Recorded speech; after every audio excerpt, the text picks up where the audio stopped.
ウォーロボッツフランベチャンネルインスペクトへようこそ。いやーね、ついに今週火曜日だね。超絶弱体化のアップデート。まあとはいえだが、そのバランス変更においてもバフされるものもあるからね。で、そんなバフされるものの中で、これもしかして使えるかもってやつを確認しました。イエロードットについて確認。まずはボイドとキャズムだが、これって弱体化なのかアバフなのかっていまいち理解できないが、まあ距離での拡散はそもそも近接で使うものだと思ってるし、リロード中のダメージもいくばくかって感じだったしね。もしかしてバフじゃないのかって思うのだが。で、次にバシリスクはドットスタックが減る一方でパーティクルダメージは増加する。これはバフとは言えないが、まあダメージタイプが変わるんじゃないかと。次にナイチンゲールはフランベの好みでの注目ではあるが、スピードバフの4キロ、これはかなりでかいよね。最近は編成に入れてないので来週試してみます。そしてセラフ、耐久値とスピードがともに 10% のバフだ。これで復活できる予感だね。さらにマーズだが、これも耐久値とスピードバフだ。これも中距離からの展開だと使えるかもしれないね。で、これもナーフかもしれないが気になるんで確認だが、マグネターだね。連続性は失うが、もしかして使いやすくなるかもって。で、これはバフじゃないがヒットした時の揺れが軽減されるんだってさ。まあみんな切れすぎての変更だろ。それじゃ次にアルティメットデストリアだが、これはなアンとスピードバフが 120% に、これはなかなかいいぞと思うとこだが、おや、アルティメットタイタンのモジュールだね。これバフするのか。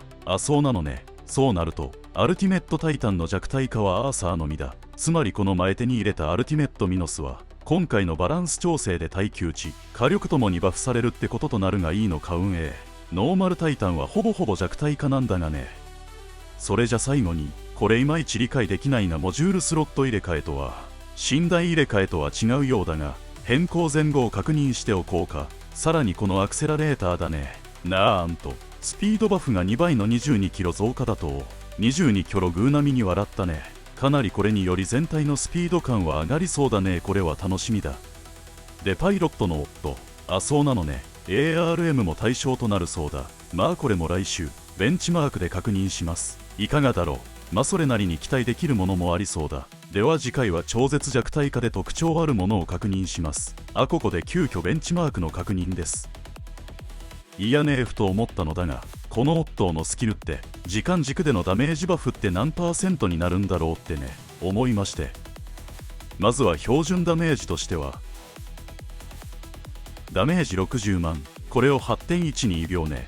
それじゃ次にオットーの固有スキルで発射速度を 25% 上昇させます。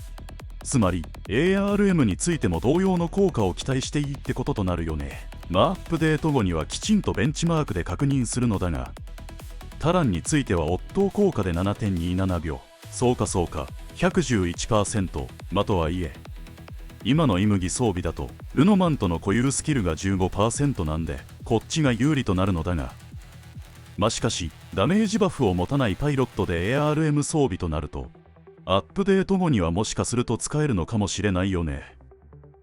今回のベンチマークは記録しておいて来週に比較します。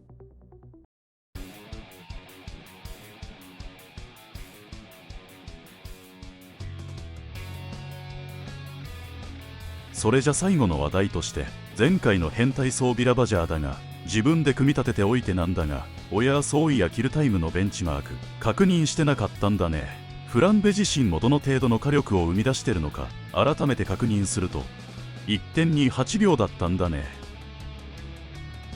いやもうね、ダメージカウントがこのスローで見ても追いついていない感じだね。まあそう言ってもこのベンチマークではニュークリアアンプは0からのスタートだ。これがスタック95となり、ダメージブーストマックス、そして防御緩和を得ると、タイタンにおいても一気にキルとはいかないが、それなりのダメージとなってうまくいけばキルも取れそうだ。ミューリクスのアップグレードもまだまだだしね。これをもしマーク3まで上げたなら、これはマジでブチ切れ変態装備となることでしょう。キル取られるのも早いが、敵のタイタンの耐久値削るのも一気だね。なんたってよダメについては今のところ90万ほどをマークしてるようだ。目指せ1メガだね。ご視聴ありがとうございました。ではまた次回お会いできること楽しみにしております。ごきげんよう。